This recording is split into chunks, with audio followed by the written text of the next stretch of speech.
Hey everyone! So yeah, in this video I'll show you how to change your Gmail inbox layout for productivity, step by step. A well-organized inbox can save time, reduce stress, and help you focus on important emails. This full guide for 2026 shows the best layout options and tricks. Open Gmail and click the gear icon to open quick settings.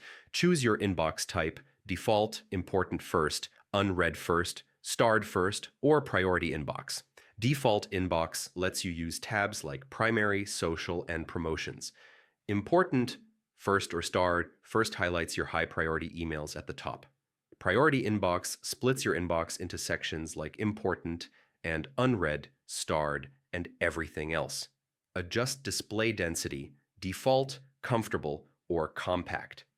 Enable reading pane to preview emails without opening them fully. For advanced workflow, enable multiple inboxes and create custom sections for labels or searches. Combine labels, stars, and inbox type to match your workflow. Archive old emails regularly and keep sections relevant. Test your layout for a few days and adjust until it works best. And yeah, that's how to change your Gmail inbox layout for productivity step by step in 2026.